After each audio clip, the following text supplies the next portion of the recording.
I'm standing outside the courthouse, the cameras flashing like wolves' eyes. The verdict has been read, guilty on all counts.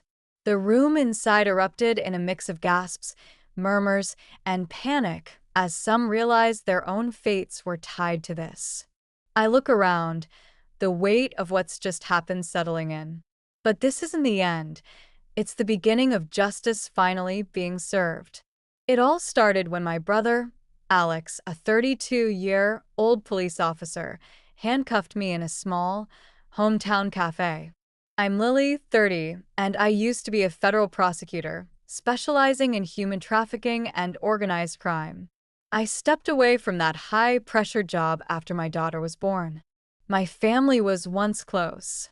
My parents were hard working. My father was a mechanic, strict but fair, and my mother was a schoolteacher, kind, hearted, and gentle. But after my mother's sudden illness and death, things changed. Thursdays used to be our special time. Alex and I would meet at the old diner. The place had that familiar smell of old coffee and worn-out wood. The waitress, Rose, always forgot I took my coffee black. I'd sit in my usual booth, tracing the old scratches on the table that we'd made as kids. One of those scratches was a little heart that Alex carved when he promised to always protect me. After Mom's funeral, Alex's call stopped. Then came the angry texts, accusing me of not being there for Mom in her last days.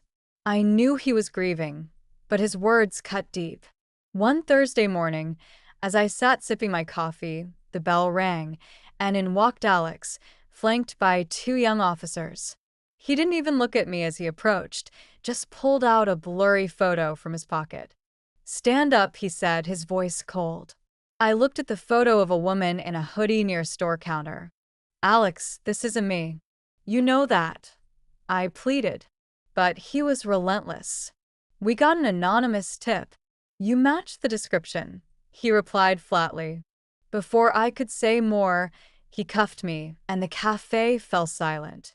People stared, shocked. He dragged me out into the rain and shoved me into the back of the patrol car. At the station, he paraded me around like a criminal, not even bothering to read me my rights. I sat in the cold holding cell, my wrists raw from the cuffs. I asked to make a call, and he scoffed, thinking I was just trying to find someone to bail me out. I dialed my husband, Tom. He's a high-ranking policy advisor in the governor's office. "Hi, sweetheart," I said softly. "I'm at the station. Alex made a huge mistake. Just handle it." 10 minutes later, 7 black SUVs pulled up outside the station. Men in suits walked in, and one of them, a serious-looking man in his 40s, simply said, "Release her." Governor's office. Alex was stunned, trying to argue, but it was over. He was suspended on the spot. The video of my arrest had already spread on social media. A young girl from the cafe had filmed the whole thing.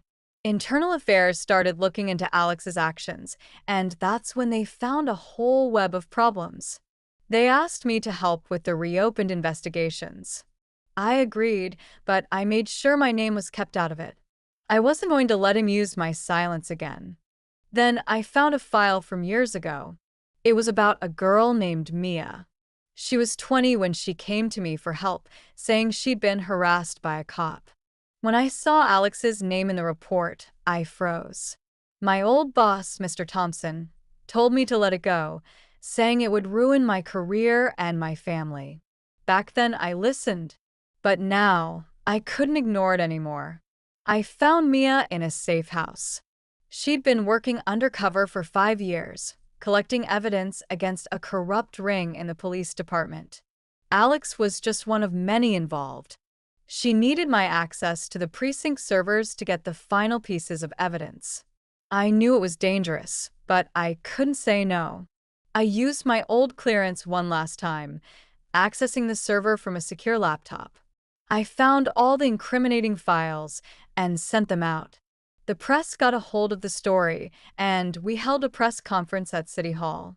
I stood at the podium, Mia by my side, and exposed the decade-long abuse ring.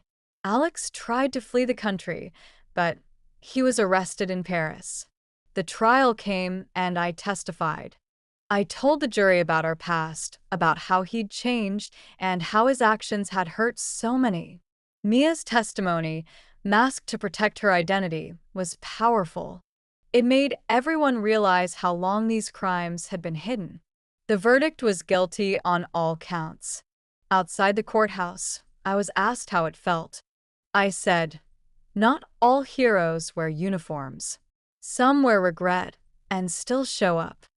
I didn't need the applause. I just knew that I'd finally done what I should have done years ago. Later, the mayor offered me the deputy chief position, but I declined. I decided to open a foundation called the Second Chance Fund to help women who've suffered from abuse and corruption. I want to give them a voice, just like Mia found hers. And as I stand here, looking at the courthouse, I know that the journey to justice is long, but it's worth it.